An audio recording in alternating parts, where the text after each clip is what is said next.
تو گرفتاری کی صورت میں میں یہ سمجھتا ہوں کہ جو چیئرمین تحریک انصاف کا ایک سمپتھیز کا ایک فضول کا ایک ووٹ اور ایک جناب کنسپٹ اور ایک سوسائٹی کے اندر امیج ڈیولپ ہوا ہے وہ اس کو کاؤنٹر کریں گے. اگر خدا نخواستہ جیل چلے جاتے ہیں, جیل کاٹتے ہیں, تو ایک بیلنس, ایک لیول پلینگ فیلڈ جس کا لفظ بار بار جو ہے یوز کیا جاتا ہے پچھلے 6 سالوں سے 7 سالوں سے اس ملک کی سیاست میں, پھر پراپر لیول پلینگ فیلڈ ہو جائے گی. اتھے دا چیئرمین بھی اندر تو اتھے دا چیئرمین بھی اندر, ادھر کا بانی بھی اندر تو ادھر کا بانی بھی اندر, ٹھیک ہے. اور پھر نون لیگ اس کو کیش کرائے,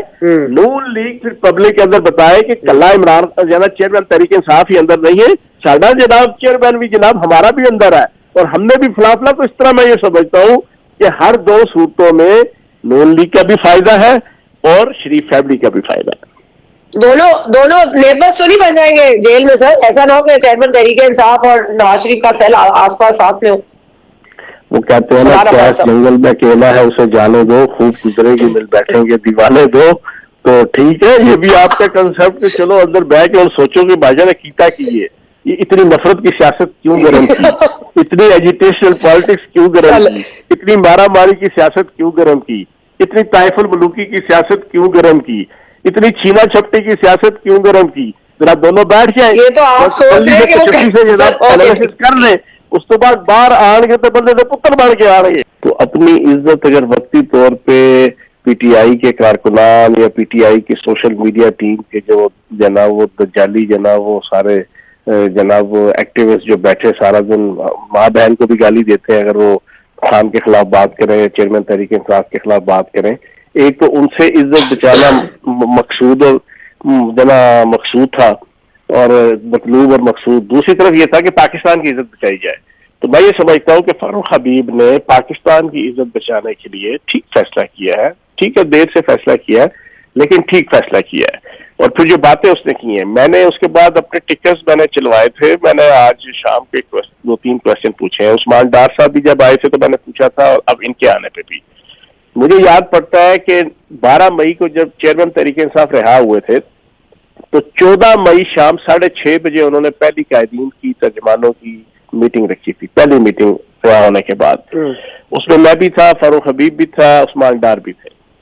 میں نے 3 کوشچن عثمان ڈار صاحب کو بھی کہے تھے کہ وہ عوام کو اس چیز کی آگہی دیں, اور اب میں فاروق حبیب صاحب سے بھی یہ ریکویسٹ کروں گا اور مجھے ایکسپیکٹیشن ہے کہ وہ لازمی اب اگلے کچھ شوز کے اندر اس چیز کو کلیئر کریں گے کہ چیئرمین تحریک انصاف نے میٹنگ ابھی بسم اللہ پوری نہیں ہونے دی تھی تو انہوں نے پہلی بات یہ کہی تھی کہ کسی بندے نے بھی 9 مئی کے واقعات کی مذمت نہیں کرنی. پہلی انسٹرکشن یہ دی. دوسری انسٹرکشن یہ دی تھی کہ بات بالکل کان کھول کے سن لو, بھوٹو والے اور فوج والے پسپا ہو گئے ہیں, بیک فٹ پہ چلے گئے ہیں, بس 5 سے 7 دنوں کے اندر پاکستان میں ریولوشن اور انقلاب آنے والا ہے. تیسری چیز انہوں نے کہی تھی, عاطف خان کو اور تیمور جھگڑا دونوں تھے بیٹ میٹنگ میں, ان کو مخاطب کر کے کہ تیمور اور عاطف تم ابھی ٹویٹ کرو اور سارے کے پی کے قائدین کو وہ ٹویٹ کریں کہ کل سے ہم مولانا فضل الرحمان کے مدرسوں کے باہر مظاہرے شروع کر رہے ہیں اور تمہیں کل سے مظاہرے شروع کرنے ہیں.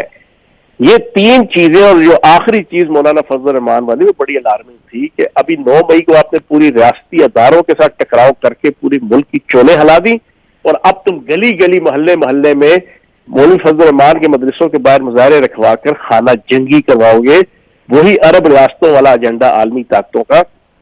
جس طرح عرب ریاستیں شام, یمن, لبنان, عراق سارے تباہ و برباد ہوئے ہیں,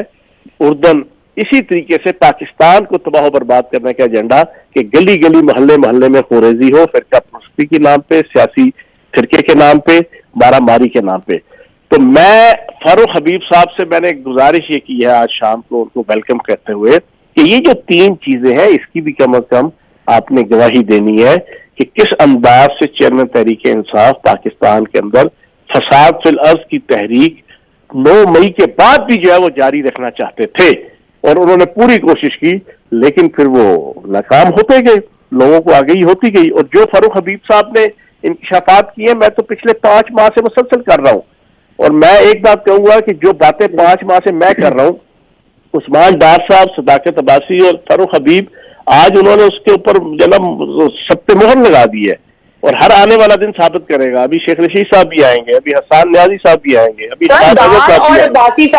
صاحب عباسی صاحب اور حبیب صاحب تینوں ہی غائب ہو گئے, تینوں کے ایف آئی آر کٹ گئی, تینوں کی فیملیز کو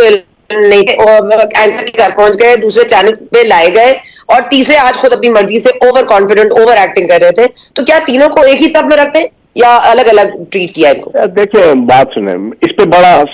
سوال و جواب ہوتا ہے.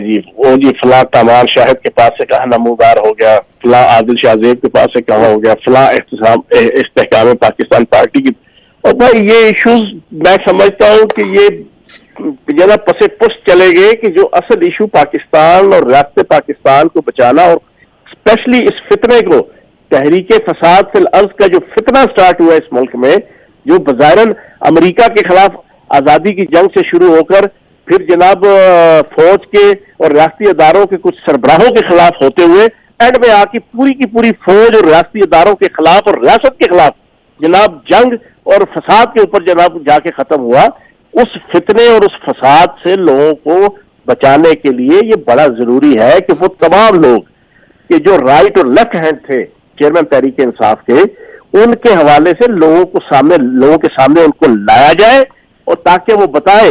کہ کیا کیا ہوتا رہا اور ہونا ان کو بتانے کی ضرورت بھی نہیں ہے. یہ بھی سن لیں, بچے کو پتا ہے سوشل میڈیا الیکٹرانک میڈیا کے ذریعے سے پچھلے پونے 2 سال کی ایک کہانی ان کے ٹس پہ ہے, کوئی پھٹا نہیں کریں گے.